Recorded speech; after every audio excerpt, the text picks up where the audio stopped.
Hello বন্ধুরা, সকলে কেমন আছো? আশা করছি সকলে খুব ভালো আছো। তো দেখো, আমি এই যে কচুর শাক দেখতে পাচ্ছ, এই কচু শাকের এই ডাঁটা দিয়েই আজ ইলিশ মাছের রেসিপি দেখাবো। আর এটা আমার রেসিপি নয়, এটা আমার মায়ের রেসিপি। সকলেই যেন মায়ের রেসিপির স্বাদ একটু আলাদাই হয়, তো অবশ্যই একবার ট্রাই করে দেখো। এখানে মাছের পিসগুলো নিয়ে নেওয়া হয়েছে, আর এখানে নুন হলুদ মাখিয়ে নেওয়া হচ্ছে। আর মাছের যে মুড়োটা আর লেজাটা ছিল সেটাকে আলাদা করে ভেজে রাখা হয়েছে, আর সেই ভাজার তেলটাকেও আলাদা করে রাখা হয়েছে। এবার মাছগুলো খুব সুন্দর করে প্রত্যেকটা পিস নিয়ে ভালো করে নুন হলুদটা মাখিয়ে নিচ্ছে। তো নুন হলুদ এদিকে মাখানো শেষ, এটাকে আমি রেখে দিচ্ছি। এরপরে মা এদিকে কচু শাকের ডাঁটাগুলো নিয়ে বসে গেছে এগুলোকে কাটতে। তো এগুলো কিভাবে কাটতে হবে তোমরা দেখে নাও। কচু শাকের বড় ডাঁটটাকে ছোট ছোট করে টুকরো করে নিয়েছে। এরপর এর এক সাইড থেকে ধরে একটু টান দিলেই খোসাগুলো খুব সুন্দরভাবে উঠে যাবে। খোসাটা খুব ভালো করে ছাড়িয়ে নেওয়ার পর কচুর ডাঁটাগুলোকে ছোট ছোট টুকরো করে কেটে নেওয়া হলো। এইভাবেই পুরো কচু শাকের ডাঁটগুলোকে কেটে নিতে হবে। কাটা কমপ্লিট হয়ে গেলে ভালো করে ধুয়ে নেওয়ার পর এটা অন্য আর একটা পাত্রে নিয়ে নেওয়া হলো। এরপরে এর মধ্যে লবণ মাখিয়ে নিতে হবে। তো লবণ মাখিয়ে রেখে দিলে কচুর মধ্যে যে জলটা আছে সেই পুরো জলটা ঝরে যাবে, আর কচুতে কোনো গলা ধরার চান্সও থাকবে না। এরপরে এখানে নিয়ে নিয়েছি আমি গোটা জিরে আর ৬-৭টা কাঁচা লঙ্কা। এগুলোকে আমি ভালো করে বেটে নেব। লঙ্কাটা অবশ্যই স্বাদ অনুসারে নিতে হবে।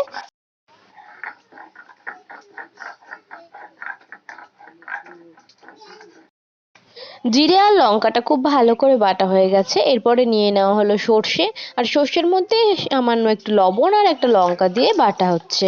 সর্ষেটা একটু লবণ লঙ্কা দিয়ে না বাটলে এটা তেতো হয়ে যায়, সেই জন্য একটা লঙ্কা আর সামান্য একটু লবণ দিয়ে সর্ষেটাকে ভালো করে বেটে নেওয়া হলো।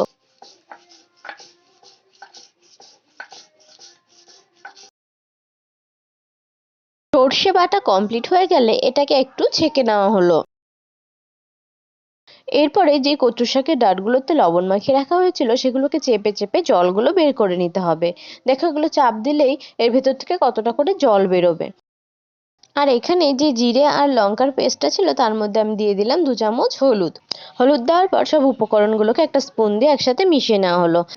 আর এখানে কড়াই বসিয়ে দেওয়া হয়েছে, আর এখানে কড়াইটা গরম হয়ে গেলে দিয়ে দেওয়া হলো সর্ষের তেল। অবশ্যই রান্নায় সর্ষের তেল ব্যবহার করতে হবে।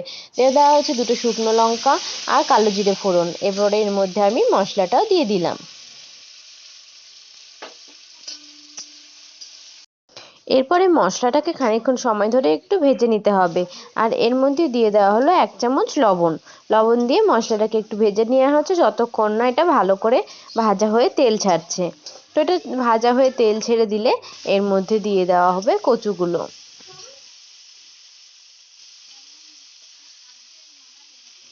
এইবারে এই কচুর ডাঁটগুলোকেও মশলার সাথে খুব ভালো করে ভেজে নিতে হবে।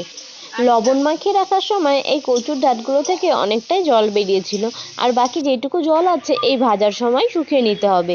এতে করে কচুর শাকের কোনো রকমের গলা ধরার চিন্তা থাকবে না। এই কচুগুলো কিন্তু একদম গলে যায় না।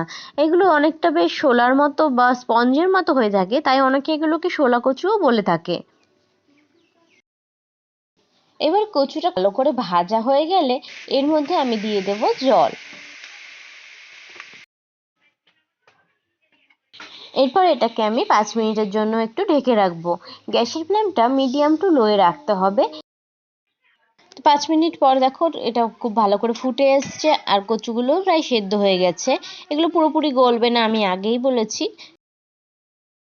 এরপরে নুন হলুদ মাখানো ইলিশ মাছটা আমি এই ফুটন্ত ঝোলের মধ্যে একটা একটা করে ছেড়ে দিচ্ছি।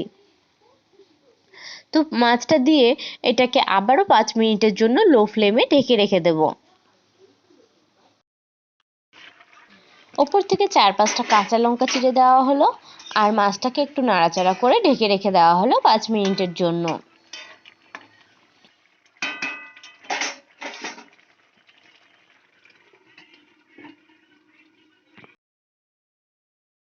তো 5 মিনিট পর ফিরে এলাম। এরপরে এই মাছগুলোকে একটু হালকা হাতে উল্টে পাল্টে দিচ্ছি।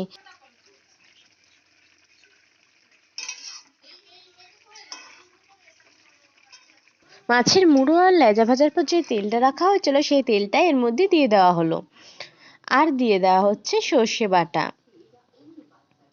তো ব্যাস, রান্নার সব কিছুই দেওয়া কমপ্লিট হয়ে গেছে। এইবারে মাছটাকে আরও 2 মিনিট মতো একটু হালকা ফ্লেমে ফুটতে দিতে হবে। তো 2 মিনিটের জন্য এটাকে ঢেকে রাখা হলো। এরপর 2 মিনিট পরে ঢাকনা সরালেই দারুণ একটা সুগন্ধ বেরোবে। তো মায়ের হাতের রান্নার স্বাদ আর গন্ধ দুটোই আলাদা হয়, তাই না? তো তোমাদেরও বলছি অবশ্যই একবার এটা ট্রাই করবে। আর আমার ভিডিওটা ভালো লাগলে লাইক, কমেন্ট আর সাবস্ক্রাইব করতে কিন্তু ভুলবে না।